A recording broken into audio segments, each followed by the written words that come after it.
Hello friends, ಇವತ್ತು ನಾವು ಈ ಒಂದು ಪೇಪರ್ ಅವಲಕ್ಕಿಯಿಂದ ಹಚ್ಚಿದ ಅವಲಕ್ಕಿಯನ್ನು ಯಾವ ರೀತಿಯಾಗಿ ಮಾಡೋದು ಅನ್ನುವಂಥದ್ದನ್ನು ನೋಡೋಣ ಅಂತ.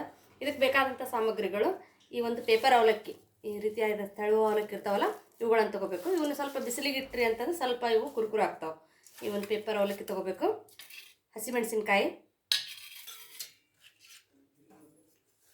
ಕೊಬ್ಬರಿಯನ್ನು ಈ ರೀತಿಯಾಗಿ ಹೆಚ್ಕೋಬೇಕು. ಶೇಂಗಾ, ಪುಟಾಣಿ, ಎಳ್ಳು, ಮಾಡೋಕ್ಕೆ ಸ್ವಲ್ಪ ಎಣ್ಣೆ, ಅಡುಗೆಗೆ ಬಳಸುವಂಥ ಎಣ್ಣೆ, ಹವೀಜ, ಕರಿಬೇವು, ಅರಿಶಿಣ, ಉಪ್ಪು, ಇಂಗು. ಇಷ್ಟು ಸಾಮಗ್ರಿಗಳು ಇದಕ್ಕೆ ಬೇಕಾಗ್ತಾವೆ. ಇವುಗಳನ್ನು ಹೆಂಗೆ ಮಾಡೋದು ಅನ್ನುವಂಥದ್ದನ್ನು ನೋಡೋಣ ಅಂತ. ಸಕ್ಕರೆ ಪುಡಿ ಇದು ಇಷ್ಟು ಬೇಕು. ಇದಕ್ಕೆ ಸಕ್ಕರೆ ಪುಡಿ ಮೇಲೆ ಹಾಕಲಿಕ್ಕೆ ರುಚಿಗೆ ಇದು ಸಕ್ಕರೆ ಪುಡಿ ಹಾಕಿದರೆ ಇನ್ನೂ ಟೇಸ್ಟಿಯಾಗಿರ್ತೈತೆ. ಅದಕ್ಕೆ ಈ ಒಂದು ಸಕ್ಕರೆ ಪುಡಿಯನ್ನು ತೊಗೋಬೇಕು. ಇವೆಲ್ಲ ಸಾಮಗ್ರಿಗಳದಾವಲ್ಲ ಇವುಗಳನ್ನು ಎಣ್ಣೆಯೊಳಗೆ ಹುರ್ಕೋಬೇಕು. ಯಾವಂದ್ರೆ ಶೇಂಗಾ, ಪುಟಾಣಿ, ಕೊಬ್ಬರಿ ಮತ್ತು ಕರಿಬೇವು, ಈ ಹಸಿಮೆಣಸಿನ್ಕಾಯಿ ಮತ್ತು ಈ ಒಂದು ನಾವು ತೊಗೊಂಡಂಥ ಹವೀಜ ಅಥವಾ ಇವು ಕೊತ್ತಂಬರಿ ಕಾಳದವಲ್ಲ ಇವುಗಳನ್ನು ನಾವು ಈ ಎಣ್ಣೆಯೊಳಗೆ ಏನು ಮಾಡಬೇಕು ಅಂದ್ರೆ ಫ್ರೈ ಮಾಡ್ಕೋಬೇಕು. ನೋಡಿರಿ, ಈಗಾಗಲೇ ನಾನು ಈ ಒಂದು ಶೇಂಗಾ, ಪುಟಾಣಿ ಮತ್ತು ಕೊಬ್ಬರಿ ಮತ್ತು ಕರಿಬೇವು ಮತ್ತು ಈ ಒಂದು ಹಸಿಮೆಣಸಿನ್ಕಾಯಿ ಏನದಾವಲ್ಲ ಮತ್ತು ಈ ಒಂದು ಕೊತ್ತಂಬರಿ ಕಾಳು ಇವುಗಳನ್ನು ಕರೆದು ಇಟ್ಕೊಂಡೀನಿ. ಈ ರೀತಿಯಾಗಿ ಮೊದಲು ಕರೆದು ಇಟ್ಕೋಬೇಕು. ಯಾಕಂದ್ರೆ ಸಪ್ರೇಟಾಗಿ ಕರೆದು ಇಟ್ಕೊಂಡ್ವಿ ಅಂದ್ರೆ ಅವುಗಳು ಕರಿಯುವಂಥ ಟೈಮ್ ಬೇರೆ ಬೇರೆ ಆಗಿರ್ತೈತಿ ಹುರಿ. ಅದಕ್ಕೆ ಒಂದೊಂದು ವೇಳೆ ಹತ್ಬೋದು. ಅದಕ್ಕೆ ಈ ರೀತಿ ಸಪ್ರೇಟಾಗಿ ಕರೆದು ಇಟ್ಕೋಬೇಕು. ನಂತರ ಅದೇ ಒಂದು ಬುಟ್ಟಿಗೆ ಎಣ್ಣೆಯನ್ನು ಹಾಕ್ಕೋಬೇಕು. ಎಣ್ಣೆಯನ್ನು ಹಾಕ್ಕೊಂಡು ಸಾಸಿವೆ ಜೀರಿಗೆಯನ್ನು ಹಾಕ್ಕೋಬೇಕು.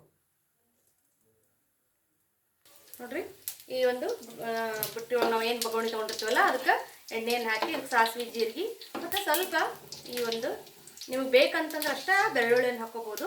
ಇಲ್ಲ ಅಂತಂದ್ರೆ ಬೆಳ್ಳುಳ್ಳಿಯನ್ನು ಹಾಕ್ಕೊಳ್ಳುವಂಥದ್ದು ನೆಸೆಸಿಟಿ ಏನಿಲ್ಲ. ಈಗ ಇದಕ್ಕೆ 1 ಸ್ಪೂನಷ್ಟು ಟರ್ಮರಿಕ್ ಪೌಡ್ರ್ ಅಂತಂದ್ರೆ ಈ ಅರಿಶಿಣ ಪೌಡ್ರನ್ನ ಹಾಕ್ಕೋಬೇಕು. ಹಾಕ್ಕೊಂಡು ಈಗಾಗಲೇ ನಾವೆಲ್ಲ ಕರೆದು ಇಟ್ಕೊಂಡಿದ್ವಲ್ಲ ಇವುಗಳನ್ನೆಲ್ಲ ಸಾಮಗ್ರಿಗಳನ್ನು ಇದಕ್ಕೆ ಹಾಕ್ಕೋಬೇಕು. ಸ್ವಲ್ಪ ಸಣ್ಣ ಉರಿಯಲ್ಲಿ ನೀವು ಇವುಗಳನ್ನು ಹಾಕ್ಕೊಂಡು ಕೈ ಆಡಿಸ್ಕೊಳ್ಳಿ.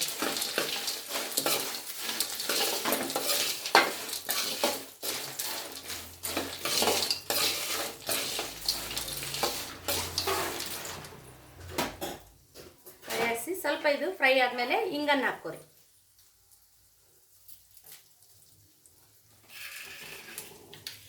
ಹಿಂಗೆ ಹಾಕೋದ್ರಿಂದ ಭಾಳಷ್ಟು ಟೇಸ್ಟ್ ಚೆನ್ನಾಗಿರ್ತದೆ. ಹಿಂಗನ್ನು ಕೂಡ ಹಾಕ್ಕೋರಿ.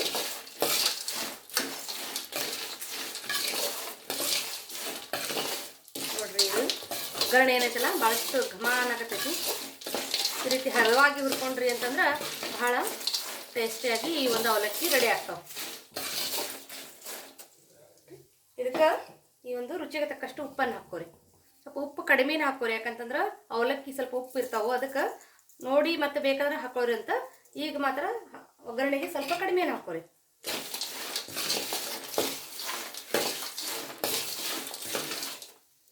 ಉಪ್ಪನ್ನು ಹಾಕೊಂಡ್ಮೇಲೆ ನಾವು ತೊಗೊಂಡಿದ್ವಲ್ಲ ಅವಲಕ್ಕಿ, ಇವು ಒಂದು ಅರ್ಧ kg ಅವಲಕ್ಕಿ ಅದಾವು. ಇವುಗಳನ್ನು ಹಾಕೋರಿ.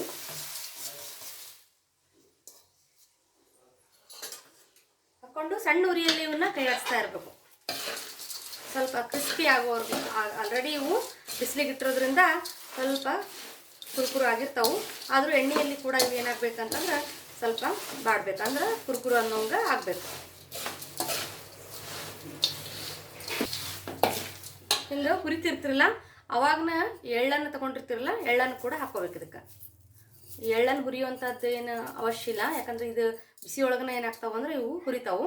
ಅದಕ್ಕೆ ಮತ್ತೇನು ಎಳ್ಳು ಹುರಿಯುವಂಥದ್ದು ಸಪ್ರೇಟಾಗಿ ಹುರ್ಕೋಬೇಕಾಗಿಲ್ಲ.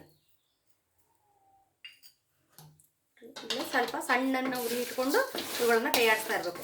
ಒಂದು 5 ನಿಮಿಷ ನೀವು ಏನಂತಂದರೆ ಇದನ್ನ ಕೈ ಬಿಡಲಾರ್ದಂಗೆ ಕೈ ಆಡಿಸ್ಕೊಂತಾನೆ ಇರಬೇಕು. ಕೆಳಗೆ ಮೇಲೆ ಮಾಡಿದ್ರಿ ಅಂತಂದ್ರೆ ಎಲ್ಲ ಕಡೆ ಒಗ್ಗರಣೆನೂ ಹತ್ತುತ್ತೆ ಮತ್ತು ಅವಲಕ್ಕಿನೂ ಕುರುಕುರು ಆಗ್ತದೆ.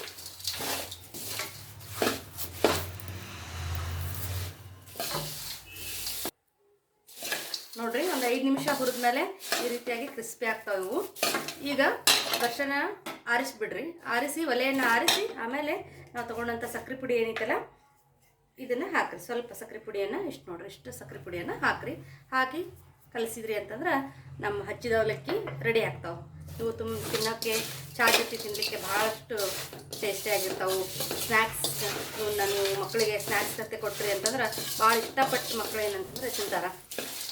ಮತ್ತು ಇವನ್ನ ನೀವು ಸ್ಟೋರ್ ಮಾಡಿ ಇಟ್ಕೊಂಡು ತಿಂಗಳುಗಟ್ಟಲೆ ತಿನ್ಬೋದು. ಒಂದು ತಿಂಗಳ ಇಟ್ಟರು ಏನು ಇವು ಏನಾಗೋದಿಲ್ಲ ಅಂದರೆ ಕೆಡೋದಿಲ್ಲ. ಅದಕ್ಕೆ ಇವುಗಳನ್ನ ನಾವು ಸ್ಟೋರ್ ಮಾಡಿ ಇಟ್ಕೋಬೋದು. ಎಲ್ಲರೂ ನಾವು ಪ್ರವಾಸಕ್ಕೆ ಹೊಂಟಿದ್ವಿ ಅಂತಂದ್ರೆ ಪ್ರವಾಸಕ್ಕೆ ಕೂಡ ಒಯ್ಲಿಕ್ಕೆ ಇವು ಭಾಳಷ್ಟು ಚಲೋ ಇರ್ತಾವೆ. ಈ ಕಡಿಮೆ ಇಂಗ್ರೀಡಿಯೆಂಟ್ಸನ್ನು ಹಾಕಿ ಈ ರೀತಿಯಾದಂಥ ರುಚಿಕರವಾದಂಥ ಒಂದು ಹಚ್ಚಿದ ಅವಲಕ್ಕಿಯನ್ನು ಮಾಡ್ಕೋಬೋದು. ಇವನ್ನ ನಾವು ಶಿವರಾತ್ರಿ ಪ್ರಯುಕ್ತ ಈ ಒಂದು ಹಚ್ಚಿದ ಅವಲಕ್ಕಿಯನ್ನು ಇವತ್ತು ಮಾಡೀವಿ.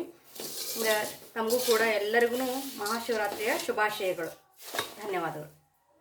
ನೋಡಿರಿ ಈ ರೀತಿ